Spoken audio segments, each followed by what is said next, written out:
Hi everyone, it's great to be back on GG and hopefully I can find you a few winners at the big Saudi Cup meeting which takes place on Saturday. I'm really looking forward to it. I think it's an incredibly high standard of racing right the way throughout the day. I'll go through it in sort of chronological order of the feature races, the big thoroughbred races, which means we start with the Neon Turf Cup, which despite the massive prize fund isn't really the strongest race. It's kind of Group 3 listed level, I suppose.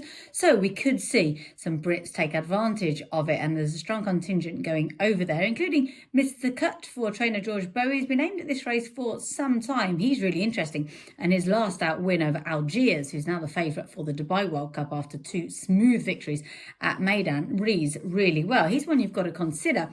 Likewise, Sir Busker, I do wonder whether this extended 10 furlongs is really what he needs, but he comes here in the form of his life, picked up his Group 2 win last year, and then, of course, had a good prep race for this, a nice recent prep, which they haven't all had, when running second behind a race-fit rival last time out. So I think he's really interesting. And then you've got Mustardaf for the Gosdens, who last ran in the Arc. Quite a step down in grade here. I think of the three of them, though, I'm going to go for Mr. Cut. I like the way he's been really aimed at this race, as I said, and that form with Algiers certainly looks strong.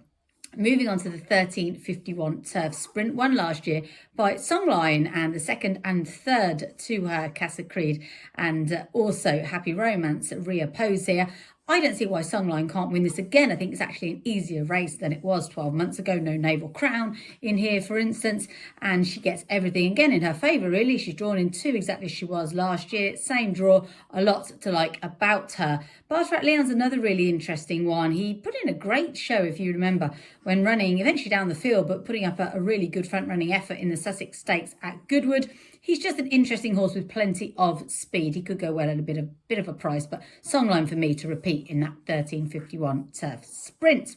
The longest race on the card is just short of 2 miles, the Red Sea Turf Handicap. Brilliant that we see Subjectivist back here. We didn't think he'd race again after his Ascot Gold Cup win, but wouldn't it be the training performance of the century if the Johnsons can get him to win here after 600 plus days off? Got to go against him. There's a couple that really interest me. Trawlerman, of course, the E-Ball winner.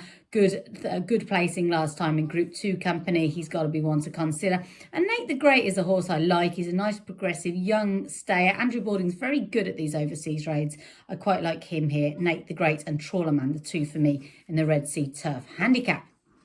The Saudi Derby looks really, really difficult to solve. Dermo Sotogaki won a local Grade 1 on the dirt in Japan. That's pretty good form. He's interesting. And then we have Having a Meltdown for Bob Baffert, who won this race last year with Pinehurst. This one comes in having won his last two, including the Grade 2 San Vicente Stakes. He's got to have a big chance, but one at a bit of a price. My map, 4 from 4 in Saudi, including the prep for this. He is drawn in 13, but I think he's interesting. Don't overlook the local horses. We learned that last year in the big race. The Dirt Sprint for me is the race of the night. We've got Dancing Prince, who put up such a brilliant effort in winning this last year. He goes in here, but I think it's a better race, and we're going to have a lot of pace on here. Miras is a brilliantly fast horse. I think he could really make things difficult for Dancing Prince if indeed they do want to lead with the Japanese horse.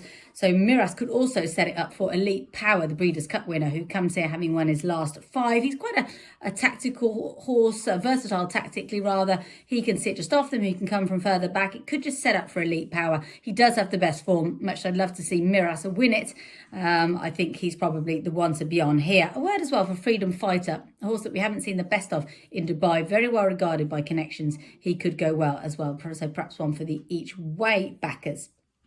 On to the big race. What an intriguing Saudi Cup. Tiber's probably the best horse in here. He was one of the leading 3-year-olds in the States last year, represents Bob Baffert, of course, who also has Country Grammar, who should have won this last year. He was mugged by Emblem Road. Doesn't have such a kind draw as he did 12 months ago. He's out in 10 on this occasion, so that worries me. Though I do like the fact he's had a later prep. I think Country Grammar will be spot on this time.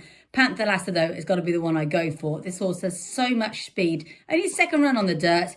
If he takes to this dirt, which we know is more of a turf-like dirt, he could just be away and gone from that good draw in 1. So I'm taking a bit of a flyer. I know there's some top-class Americans in the race. Maybe Panthalassa can win for Japan in the big one, the Saudi Cup. Great racing over in Riyadh. Good luck.